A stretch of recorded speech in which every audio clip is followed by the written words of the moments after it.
Buenas tardes, mi nombre es Daniel Mayorga Vega y a continuación voy a presentar la comunicación titulada Planificación de la sesión de educación física, la lista de control para la evaluación formativa de profesores en formación inicial. En el ámbito educativo, el proceso de enseñanza-aprendizaje está formado por tres fases: la planificación, la intervención y la evaluación. La planificación es aquella fase en la que el profesor tiene que tomar una serie de decisiones preactivas, es decir, antes de la enseñanza. La intervención, durante la intervención interactivas durante la enseñanza.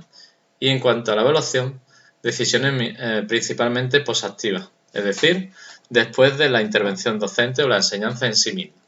Pues bien, en cuanto a la planificación,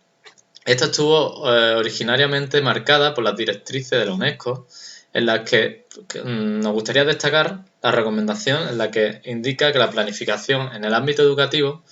debe caracterizarse por la flexibilidad, la eficiencia y basada en objetivos. Pues bien, todas las naciones han desarrollado sus currículos básicos de enseñanza mínima en las que establece una serie de metas o objetivos educativos. Además, estos a su vez se han adaptado a diferentes regiones o comunidades autónomas y posteriormente a los centros escolares, de modo que estos objetivos nacionales se puedan adaptar a las necesidades y características de las comunidades y estudiantes de cada una de las regiones. Como última instancia, dentro de lo que se ha conocido como la jerarquización vertical, los docentes de educación física deben, basado en estas directrices superiores, deben planificar la enseñanza. Concretamente, los profesores de educación física comúnmente se basan en una estructura en la que, en primer lugar, nos encontramos con un nivel superior, que sería la programación anual, es decir, los objetivos o las metas que se quieren conseguir con los alumnos para cada curso escolar. Posteriormente, esto se concreta a través de las unidades didácticas y finalmente, lo que está más relacionado con la enseñanza en sí mismo y con la intervención, se planifican las diferentes sesiones o lecciones que en cada día se van a impartir. Pues bien, en el ámbito de la educación física, la planificación se ha definido como una función reflexiva del docente que consiste en organizar de manera flexible y sistemática los contenidos del currículum del área, así como la intervención docente, en función de los objetivos educativos para prever justificadamente un plan futuro de actuación eficaz. Como podemos ver, a la hora de planificar la enseñanza de la educación física, los profesores del área deben tomar numerosas decisiones, los cuales están influenciados por una serie de factores. A través de un estudio poblacional con los profesores en servicios de educación física, pudimos comprobar cómo entre los diferentes factores que la literatura había indicado que podrían influir en la toma de decisiones a la hora de realizar las planificaciones, podemos destacar cómo el entorno físico o las instalaciones y materiales, además de la experiencia docente, eran los tres factores principales. Pues bien, una vez indicados los diferentes elementos de la planificación y teniendo en cuenta ello, nos damos cuenta que en el ámbito universitario, con los profesores en formación inicial, desafortunadamente, debido a las grandes dificultades que presenta y el número tan elevado de decisiones que se debe adoptar para realizar la planificación, es muy común que estos tengan grandes limitaciones para realizar el diseño de las sesiones de educación física de manera satisfactoria. Por ello, en primer lugar, vamos a plantear una aproximación conceptual sobre los diferentes elementos, factores y criterios que debemos tener en cuenta a la hora de desarrollar una sesión de educación física. A modo de ejemplo, como podemos ver en la figura, pues algunos de los criterios o elementos que vamos a indicar son, por ejemplo, la duración o la intensidad, así como otros como la dificultad y la especificidad de las tareas motrices o juegos motrices que debemos seleccionar en cada una de las diferentes fases de la sesión de educación física. A modo de ejemplo también, pues vamos a integrar en esta comunicación las diferentes representaciones gráficas que podemos plantear a lo largo de la planificación de nuestra sesión de educación física. Como podemos ver, se pueden establecer mediante fotografías, dibujos, los que comúnmente se denominan como monigotes o esquemas. Y esto a su vez, pues todos ellos pueden hacerse desde una vista lateral, frontal o superior en función de las características de la actividad que queramos representar. Después de esa aproximación conceptual, en esta comunicación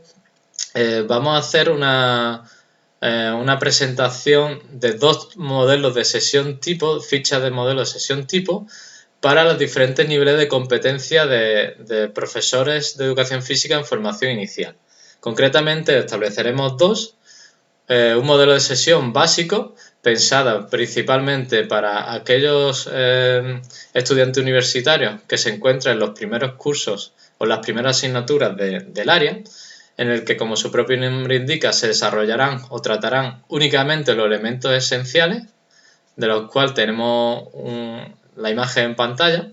y por otro lado, otro modelo de sesión extendido, más complejo, en el que se plantearán otros elementos que, si bien son importantes, no son esenciales o básicos. Y todo ello, o en este caso, dirigido a los estudiantes de cursos superiores del grado o, por ejemplo, también para máster de profesorado. Pues bien, como indicábamos en el título, el objetivo principal de esta comunicación es presentar la lista de control como una autoevaluación formativa en ese proceso de enseñanza-aprendizaje de los profesores de educación física en formación inicial. Pues a continuación presentamos un esquema de la lista de control que vamos a desarrollar en la comunicación, en la que integramos todos aquellos elementos necesarios que los estudiantes deben tener en cuenta a la hora de planificar la sesión de educación física. De modo que, como se ha podido comprobar, gracias a esta lista de control de autoevaluación, los alumnos, a la hora de entregar la planificación de la sesión, si comprueban y hacen el checklist, ¿no? la lista de control, pueden tener un autofeedback, de modo que puedan mejorar las sesiones que planifican. Algunos elementos, como podemos ver, son los objetivos que deben ser coherentes y viables en relación al nivel de concreción curricular, en este caso de la sesión. También otro elemento importante es la coherencia entre el objetivo y la tarea que se propone, en la que predominantemente esas tareas deben tratar a las habilidades o conocimientos, ¿no? o procedimientos, es decir, los aprendizajes que se plantean en el objetivo. También los diferentes elementos que deben cumplir en cada una de las fases de la sesión, como habíamos dicho anteriormente, la duración, intensidad, dificultad y especificidad. También la representación gráfica, que sea adecuado. Otros elementos como que las tareas motrices sean primordialmente lúdicas. El número reducido de cambios de agrupaciones, puesto que es un criterio en el que se basa en maximizar el tiempo de compromiso motor. También la aplicación de estrategias organizativas que sean eficientes para ese cambio de agrupación en caso de que lo haya, así como el número y características de los materiales, características en cuanto a la idoneidad, por ejemplo, para realizar la tarea que se requiere, pero también otros elementos como la seguridad, ¿no? Pues bien, estos son algunos de los ejemplos del checklist o la lista de control que presentaríamos, y como conclusión, como vemos las conclusiones, en nuestra enseñanza universitaria hemos podido comprobar cómo la autoevaluación por parte del alumnado mediante la lista de control propuesta se ha constatado o presenta una mejora en el proceso de enseñanza-aprendizaje de esta difícil tarea de la planificación de la sesión de educación física en el caso de los profesores de formación inicial. Pues bien, muchas gracias por su atención.